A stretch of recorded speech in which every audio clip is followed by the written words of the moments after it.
नारायण नारायण नारायण नारायण। श्रीमद्भागवत दशम स्कंद अथ 30वाध्यायः। 30वां अध्याय। श्री कृष्ण के विरह में गोपियों की दशा। श्री शुकदेव जी कहते हैं, अंतर्हिते भगवती सहसैव ब्रजांगनाः अतप्यंस्तमश्चक्षाणः करिण्य इव यूथपम्। परीक्षित, भगवान सहसा अंतर ध्यान हो गए। उन्हें न देखकर ब्रज युवतियों की वैसी ही दशा हो गई जैसे यूथपति गजराज के बिना हथिनियों की होती है। उनका हृदय विरह की ज्वाला से जलने लगा। अंतर्हिते भगवती सहसैव ब्रजांगनाः अतप्यंस्तम चक्षाणः करिण्य इव यूथपम्। भगवान श्री कृष्ण की मदोन्मत्त गजराज की सी चाल, प्रेम भरी मुस्कान, विलास भरी चितवन, मनोरम प्रेमालाप, भिन्न भिन्न प्रकार की लीलाओं तथा श्रृंगार रस की भाव भंगियों ने उनके चित्त को चुरा लिया था। वे प्रेम की मत वाली गोपियां श्री कृष्ण मय हो गईं और फिर श्री कृष्ण की विभिन्न चेष्टाओं का अनुकरण करने लगी। अपने प्रियतम श्री कृष्ण की चाल ढाल, हास विलास और चितवन बोलन आदि में श्री कृष्ण की प्यारी गोपियां उनके समान ही बन गईं। उनके शरीर में भी वही गतिमति, वही भाव भंगी उतर आई। वे अपने को सर्वथा भूलकर श्री कृष्ण स्वरूप हो गईं और उन्हीं के लीला विलास का अनुकरण करती हुई मैं श्री कृष्ण ही हूँ, इस प्रकार कहने लगीं। वे सब परस्पर मिलकर ऊंचे स्वर से उन्हीं के गुणों का गान करने लगीं और मतवाली होकर एक वन से दूसरे वन में, एक झाड़ी से दूसरी झाड़ी में जा जाकर श्री कृष्ण को ढूंढने लगीं। परीक्षित, भगवान श्री कृष्ण कहीं दूर थोड़े ही गए थे। वे तो समस्त जड़ चेतन पदार्थों में तथा उनके बाहर भी आकाश के समान एक रस स्थित ही हैं। वे वहीं थे, उन्हीं में थे, परंतु उन्हें न देखकर गोपियां वनस्पतियों से, पेड़ पौधों से उनका पता पूछने लगीं। गोपियों ने पहले बड़े बड़े वृक्षों से जाकर पूछा, हे पीपल, पाकर और बरगद, नंद नंदन श्याम सुंदर, अपनी प्रेम भरी मुस्कान और चितवन से हमारा मन चुराकर चले गए हैं। क्या तुम लोगों ने उन्हें देखा है? कुरबक, अशोक, नागकेशर, पुन्नाग और चंपा, बलराम जी के छोटे भाई, जिनकी मुस्कान मात्र से बड़ी बड़ी मानिनियों का मान मर्दन हो जाता है, इधर आए थे क्या? अब उन्होंने स्त्री जाति के पौधों से कहा, बहिन तुलसी, तुम्हारा हृदय तो बड़ा कोमल है, तुम तो सभी लोगों का कल्याण चाहती हो। भगवान के चरणों में तुम्हारा प्रेम तो है ही, वे भी तुमसे बहुत प्यार करते हैं, तभी तो भौरों के मंडराते रहने पर भी वे तुम्हारी माला नहीं उतारते, सर्वदा पहने रहते हैं। क्या तुमने अपने परम प्रियतम श्याम सुंदर को देखा है? प्यारी मालती, मल्लिके, जाति और जूही, तुम लोगों ने कदाचित हमारे प्यारे माधव को देखा होगा। क्या वे अपने कोमल करों से स्पर्श करके तुम्हें आनंदित करते हुए इधर से गए हैं? रसाल, प्रियाल, कटहल, पीतशाल, कचनार, जामुन, आख, बेल, मौलसिरी, आम, कदम्ब और नीम तथा अन्य यमुना के तट पर विराजमान सुखी तरुवरों, तुम्हारा जन्म जीवन केवल परोपकार के लिए है। श्री कृष्ण के बिना हमारा जीवन सूना हो रहा है, हम बेहोश हो रही हैं। तुम हमें उन्हें पाने का मार्ग बता दो। भगवान की प्रेयसी पृथ्वी देवी, तुमने ऐसी कौन सी तपस्या की है कि श्री कृष्ण के चरण कमलों का स्पर्श प्राप्त करके तुम आनंद से भर रही हो और तृणलता आदि के रूप में अपना रोमांच प्रकट कर रही हो। तुम्हारा यह उल्लास विलास श्री कृष्ण के चरण स्पर्श के कारण है, अथवा वामनावतार में विश्व रूप धारण करके उन्होंने तुम्हें जो नापा था उसके कारण है। कहीं उनसे भी पहले वराह भगवान के अंग संग के कारण तो तुम्हारी यह दशा नहीं हो रही है। अरे सखी हरिणियो, हमारे श्याम सुंदर के अंग संग से सुषमा सौंदर्य की धारा बहती रहती है।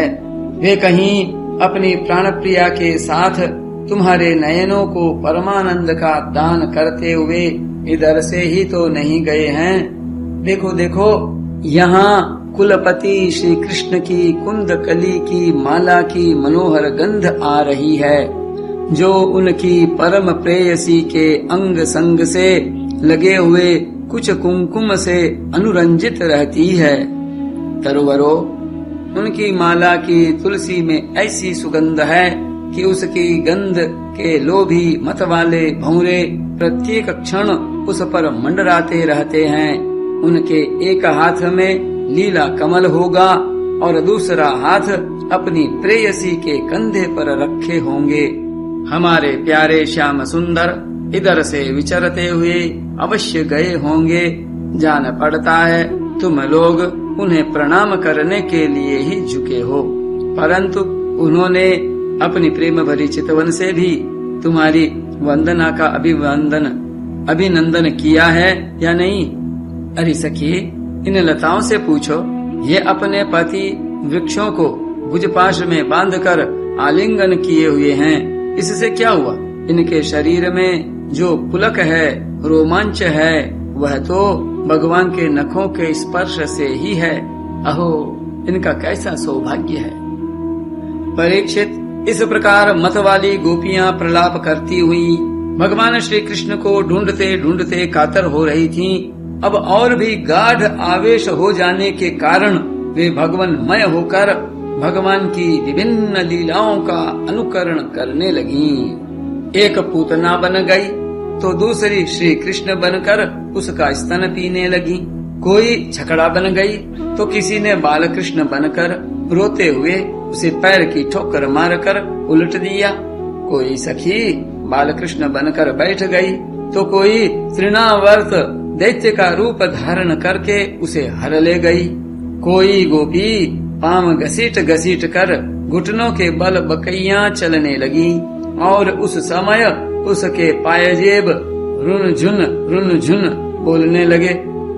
एक बनी कृष्ण तो दूसरी बनी बलराम और बहुत सी गोपियां ग्वाल बालों के रूप में हो गईं। एक गोपी बन गई वत्सासुर तो दूसरी बनी बकासुर।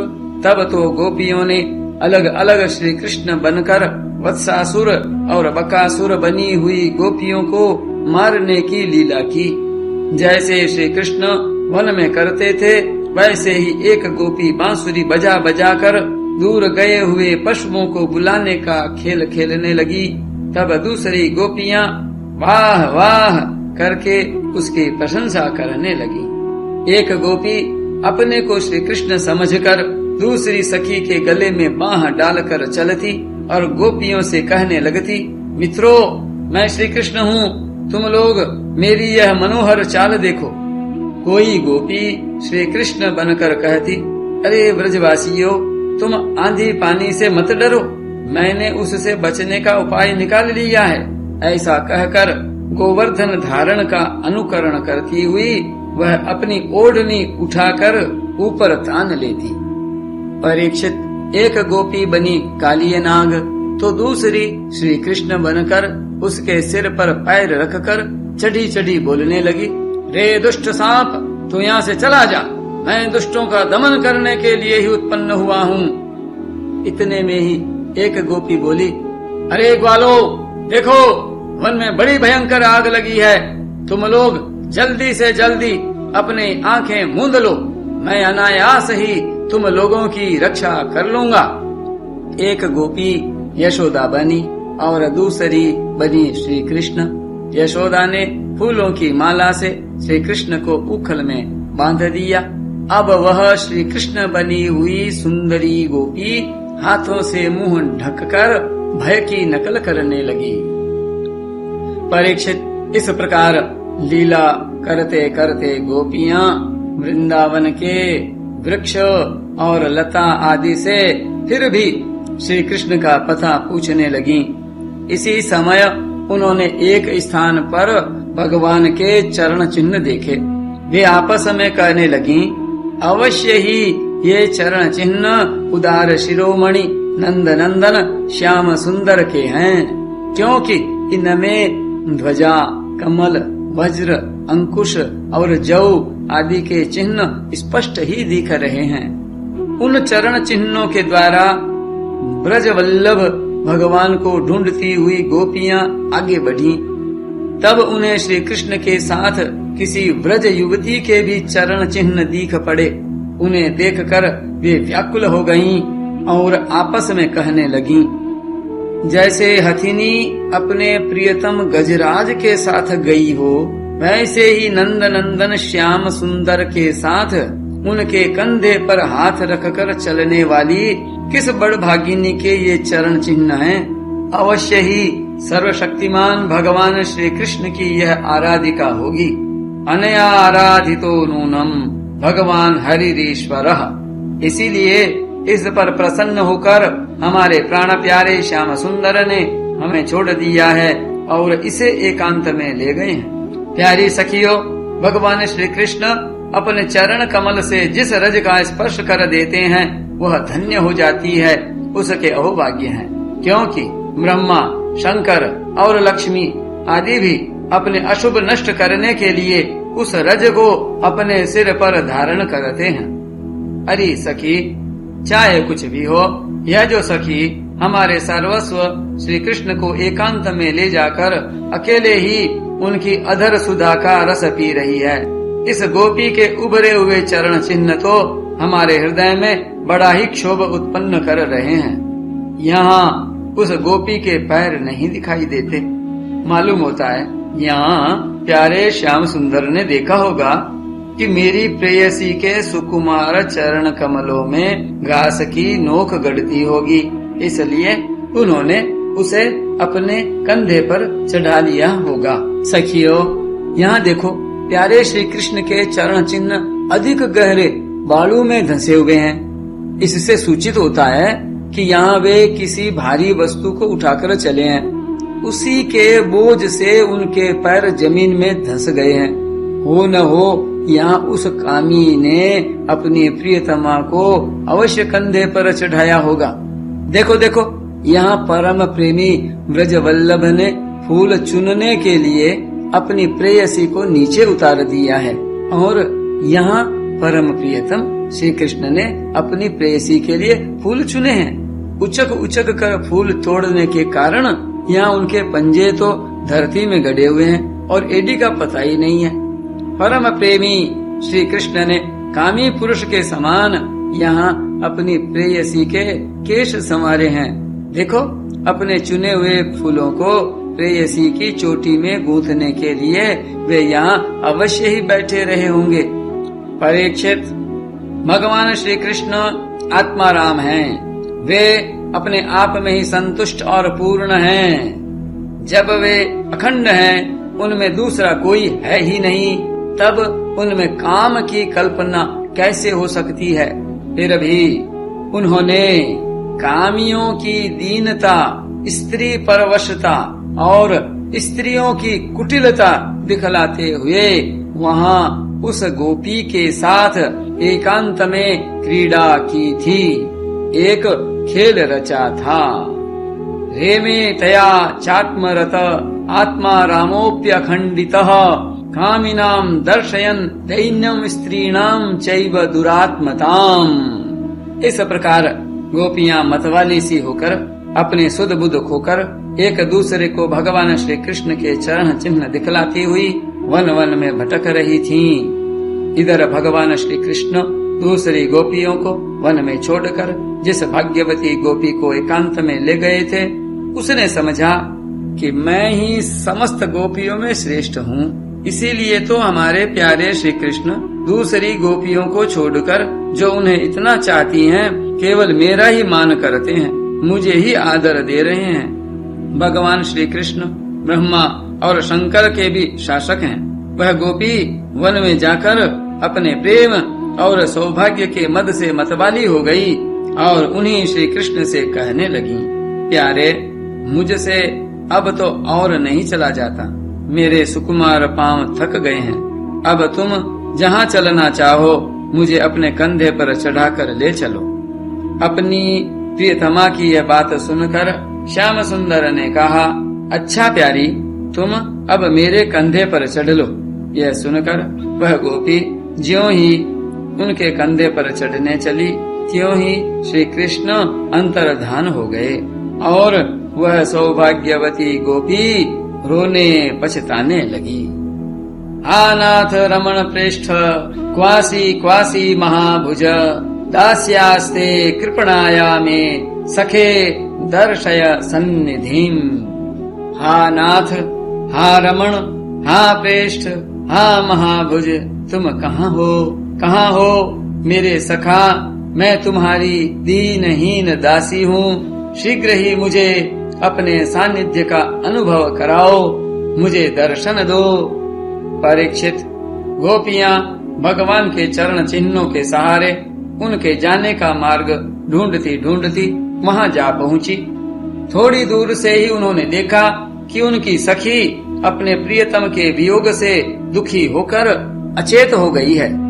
जब उन्होंने उसे जगाया तब उसने भगवान श्री कृष्ण से उसे जो प्यार और सम्मान प्राप्त हुआ था वह उनको सुनाया। उसने यह भी कहा कि मैंने कुटिलतावश उनका अपमान किया, इसी से वे अंतर्धान हो गए। उसकी बात सुनकर गोपियों के आश्चर्य की सीमा न रही।